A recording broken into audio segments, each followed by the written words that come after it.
नमस्कार, आप देख रहे हैं लाइव हिंदुस्तान। एक तरफ प्रयागराज महाकुंभ में पहला शाही स्नान, जिसमें लाखों की संख्या में लोग संगम में गंगा में डुबकी लगा रहे हैं, तो दूसरी तरफ चंद्रशेखर आजाद, नगीना के सांसद और भीम आर्मी चीफ एक बार फिर से पूरी व्यवस्था को लेकर एक बड़ा सवाल खड़ा कर रहे हैं। चंद्रशेखर आजाद पहले ही ये कहकर विवाद खड़ा कर चुके हैं कि जिनके मन में पाप होता है, जिन्होंने पाप किया होता है, वो अपने पाप धोने के लिए महाकुंभ में डुबकी लगाने जाते हैं। और अब उन्होंने उत्तर प्रदेश सरकार का एक वीडियो शेयर करते हुए कुछ सवाल खड़े किए हैं। क्या है वो सवाल, क्या कुछ उन्होंने सोशल मीडिया प्लेटफॉर्म एक्स पर लिखा, जरा सुनिए। चंद्रशेखर आजाद लिखते हैं, सरकार के पास इतनी शक्ति होती है कि जब सरकार ठान लेती है तो असंभव कार्य भी संभव हो जाते हैं।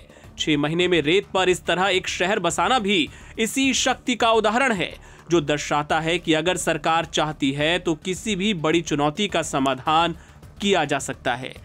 लेकिन जब बात आती है देश के गरीब, किसान, मजदूर, पिछड़े, दलित, आदिवासी और महिलाओं के अधिकारों और सुरक्षा की, तो सवाल उठता है कि यदि इन आयोजनों को इतने बड़े पैमाने पर अंजाम दिया जा सकता है, तो शिक्षा, चिकित्सा, महिलाओं की सुरक्षा, रोजगार और बच्चों के भविष्य के लिए क्यों नहीं इस तरह की इच्छा शक्ति दिखाई जा रही है। झांसी में आग लगने से नवजात बच्चों की मौत और ऑक्सीजन की कमी से बच्चों का दम तोड़ना, ये घटनाएं साफ दिखाती हैं कि जनता की जान और उनके बुनियादी अधिकार हमारी प्राथमिकताओं में कहीं पीछे रह गए हैं। क्या हमारी प्राथमिकताएं गलत हैं? क्या सामाजिक उत्थान की दिशा में गंभीरता की कमी है? क्या व्यापक जन कल्याण में सरकार से हमारे द्वारा सवाल करना गलत है?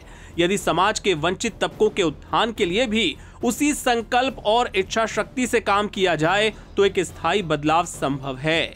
जय भीम, जय भारत, जय संविधान। इसके साथ ही उन्होंने उत्तर प्रदेश सरकार का एक वीडियो भी शेयर किया है।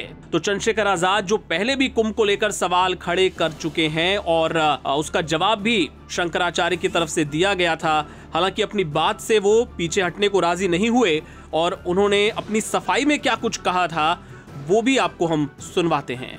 आपका एक बयान बहुत वायरल हो रहा है जिसको लेकर घमासान मचा हुआ है कि आप कह रहे हैं कि महाकुंभ के अंदर जाने वाले लोग पाप करने वाले होते हैं, क्या कहें? नहीं, मैंने कहा कि जिन्होंने पाप किए हैं, मैं यहाँ जहाँ रहता हूँ उससे 50-60 किलोमीटर पर हरिद्वार है, और हम बचपन से ये सुनते आए हिंदू धर्म के धार्मिक गुरुओं से कि गंगा जी में जाके अपने पाप धो और पापों से मुक्ति ले लो। ना मैंने पाप किए, मैं तो अपने हक वंचित समाज को उनके पैरों पर खड़ा करने के लिए, उनके साथ जो जुल्म हो रहा है उसको रोकने के लिए काम कर रहा हूँ। तो मुझे पाप धोने की जरूरत नहीं है। और रही बात, हमारी पार्टी का स्टैंड स्पष्ट है, जिन संतों, गुरुओं, महान पुरुषों के रास्ते पे, विचारधारा पे हम लोग चलते हैं। हम पाप और पुण्य में बहुत भरोसा भी नहीं करते, हम तो कर्म में भरोसा करते हैं। तो जिसको परेशानी हो वो, जिस पार्टी का एजेंडा नहाने धोने का है, जिस पार्टी का एजेंडा जो है धार्मिक एंगल का, उनको परेशानी होती है तो मुझे इससे कोई फर्क नहीं पड़ता। मैं तो सतगुरु रविदास जी महाराज को मानने वाला व्यक्ति हूँ। मन चंगा तो कटौती में गंगा, मैं क्यों जाऊँ मथुरा काशी, मैं बेगमपुरा का वासी। मेरा मन साफ सुथरा है तो मुझे कहीं जाने की जरूरत नहीं है। मेरा मन इस देश के प्रति, इस देश के लोगों के प्रति, गरीबों के प्रति, किसानों के, कमजोरों के, हर व्यक्ति के सम्मान के लिए और उनकी परेशानियों को हल करने के लिए। बाकी जिसको जो सोचना है, कहना है, वो कहता रहे, मुझे इससे कोई फर्क नहीं पड़ता। मैं अपनी बात पर तटस्थ हूँ। वहाँ इतने मंत्री, साधु संत और मुख्यमंत्री, खुद प्रधानमंत्री को न्योता मिल गया, तो वो सब जा रहे हैं, तो क्या वो सब पापी हैं? देखिए, मेरी बात सुनिए। जब वो वहाँ जा रहे हैं और आपने याद दिला दिया, तो मैं मुख्यमंत्री जी से कहूँगा, प्रधानमंत्री जी से, जब वो जाएं तो इलाहाबाद में जो लाशें कोरोना काल में हमने देखी थी, उन लोगों के लिए भी जिनका अंतिम संस्कार भी नहीं करा, उनके लिए भी प्रार्थना कराएं। क्योंकि वो आपकी सरकार की निकम्मेपन की वजह से हुआ था। आप मेडिकल फैसिलिटी नहीं दे पाए थे। जिन लोगों को चिता नसीब नहीं हुई, क्योंकि हिंदू धर्म में तो कहा जाता है कि उनको अग्नि जो है उनके पार्थिव शरीर को मिल, जिनको नहीं मिल पाई उनके लिए भी प्रार्थना कर लेना, अगर आपकी आंखें खुल जाएं। तो मैं तो स्पष्ट तौर पर कहना चाहता हूं सरकार को और मुख्यमंत्री जी को कि जितना पैसा उन्होंने इस कुंभ में लगाया, अगर उतना पैसा वो इस प्रदेश की चिकित्सा, शिक्षा और रोजगार देने में नौजवानों को लगाते तो बहुत सारे लोगों के परिवारों के आंसू सूख जाते, बहुत सारे लोगों को न्याय मिल जाता, बहुत सारे लोगों को आगे बढ़ने का अवसर मिल जाता। उसमें तो सरकार फेल दिख रही है। नहीं तो सीधा सीधा मंत्री, कई सारे लोग कह रहे हैं कि महाकुंभ पर जो इस तरह की बात कर रहे हैं चंद्रशेखर, वो कौवा है, बाग में बैठे हुए कौवा है, जबकि सब लोग कोयल की भाषा बोल रहे हैं। अब ये सरकार इंसानों की रखवाली नहीं कर पा रही, पशु पक्षियों की क्या रखवाली करेगी। मैं स्पष्ट तौर पर कहना चाहता हूं कि सरकार फेल है, और जो मंत्री और सरकार के लोग जा रहे हैं, मैं उनको बस याद दिलाऊंगा कि जब वो जाएं तो सनी आज जिनकी मुजफ्फरनगर में पीट पीट के हत्या कर दी, उनके लिए भी प्रार्थना कर लें।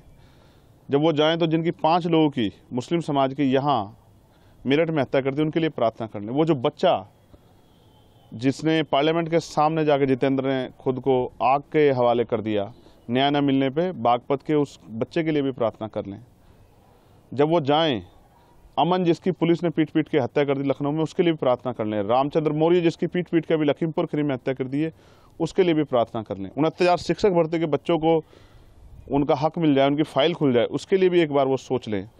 जो महिलाओं पर अन्याय अत्याचार हो रहा है, उसके बारे में भी सोच लें। किसानों के जो बुरे हाल है, किसान, हमारे नेता दल्लेवाल जी बैठे हैं जीवन मरण के बीच में, अपनी समस्याओं को लेकर किसानों को, उनके लिए भी सोच लें। इस पे तो ये निकम्मी सरकार कुछ सोच नहीं रही है। तो इनका एजेंडा जो है नहाने धोने का और धार्मिक एजेंडा, इन पे मैं कुछ कहना नहीं चाहता।